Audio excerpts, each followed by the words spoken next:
What's up, guys? Welcome back to another episode of Living Right. My name is Justin Tipton, and today is all about the real question, and one of the main questions I think in life for me is, am I being a good dad?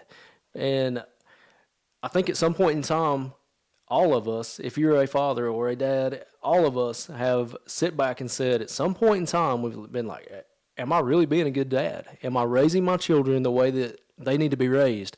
Am I doing my part? Am I doing my part in my family? Am I raising my kids correctly? Am I teaching them what they need to know? Am I doing everything I can to help them along in life? And I think there's five really important places and parts in being a father and being a dad. There's five really important parts that we can't miss. And I want to go over each one of those today, and we're going to start that right now.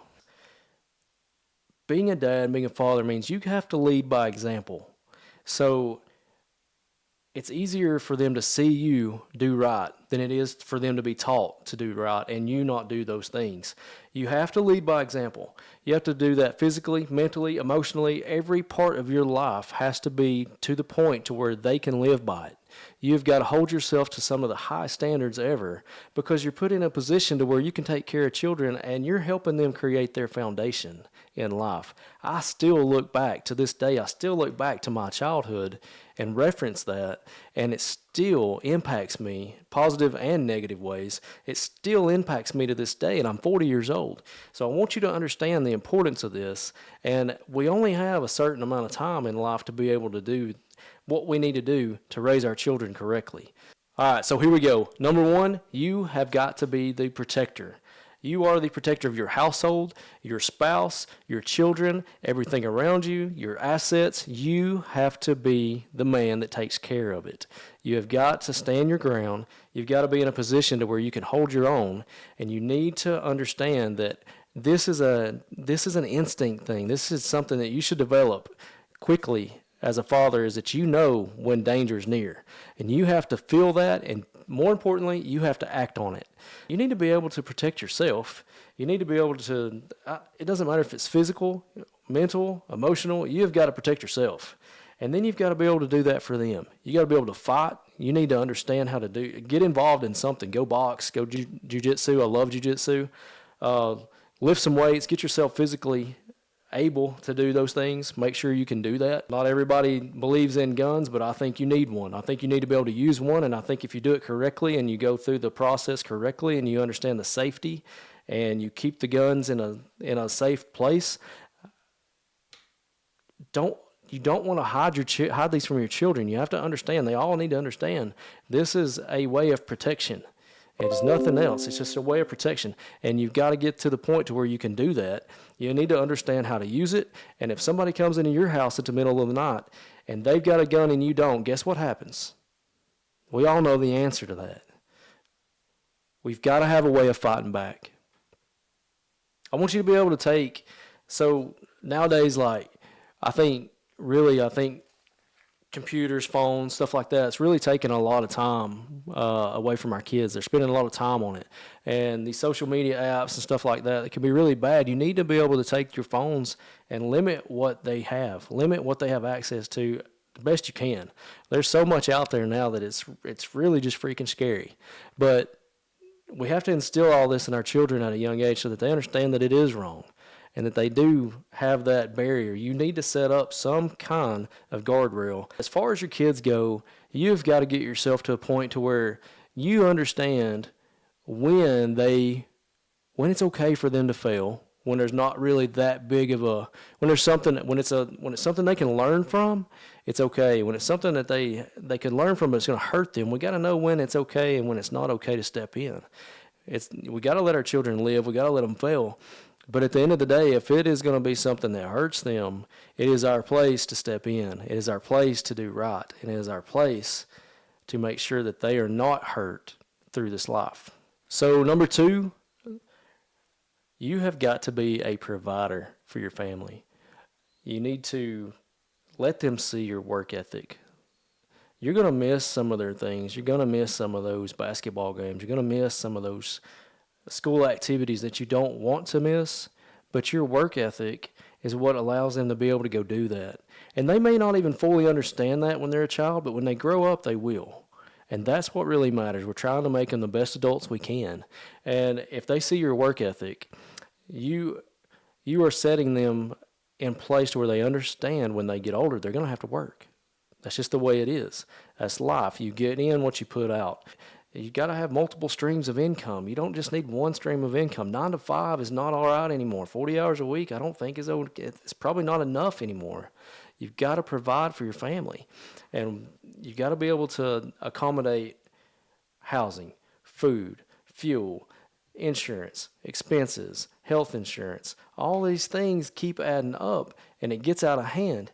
And if you don't keep up with it, you will fall behind and your family will do without. Keep yourself humble. Don't overspend. Just because you're making good money doesn't mean you need to go buy a $100,000 truck. I get it. They're all nice and new and shiny, but so was every other car that's on the roads out here. You don't want to put yourself in a financial bind over having a nice home or a nice vehicle. All right, so number 1, we got to be a protector. Number 2, we got to be a provider. And number 3, we have to be a leader. You've got to set a vision and you got to set a dream for your family, for everybody that's in your household. Guide them through life, help them with problems that they have, prepare them for the future, and instill in them what you care about most in life. You have got to be the leader. Whenever there's a problem, they need to know that you're there to answer it. You're there to fix it. You're there to help them through it. You're not gonna downplay them. You're not going to act like they should have been able to do it on their own. You're going to help them through it, make sure they learn something from it, and you're going to move on and advance in life. Number 4 on the list is being a mentor. You've got to get yourself in a position. Let them see you fail. Let them see you succeed. Share with them what's going on. Offer guidance, offer feedback, without direct authority. You don't want to be demanding. You don't want to act like you're going to take that and help them and just do it. Being a mentor is more than that. It's letting them make the decision. It's up to them. It's for you to guide them through their problem. It's up to you as a mentor to help them and guide them based on what you've been through in life so that you can get them where they need to go in a safer and faster manner. You want to share with them your experiences in life, and anytime that's appropriate, you need to do so. If you've got something in common with what they're going through or what they've been through, then share that with them. It doesn't mean that it's about you, though. It's still about them. You're just sharing that you understand it, you've been through it, and this is how you dealt with it. This is how you got through it, and this is how you got to where you are now. We got to share those times, share those moments, because they're all really important. And when it comes from somebody that is a mentor, when it comes from a father, and you're showing that you love your kids, you're trying to do the best you can, and they know that. And if you tell them a story and how you got through it and whatever it was that happened to you, if you share that with them, it'll mean so much more, and it'll help them and their decisions. And they'll look back on that in years to come, and they'll look back and know that that's the way to go. That's the way to go. My dad told me, if I did this, this is what he did. This is what he did. This is what got him where he was. And this is what got him where he didn't want to be. All those things can happen. And you can instill that into your children in those moments, those teachable moments. When you get the opportunity to do that, you have to move forward. You have to commit. And you have to share those times. So the 5th one, and probably the most important one, is that you have to love your children and show them that you love them. Tell them that you love them. You need to be affectionate with them. Give them a hug once in a while. It's okay to make sure that you talk to your kids every day. Sit down and make some quality time every single day with your children.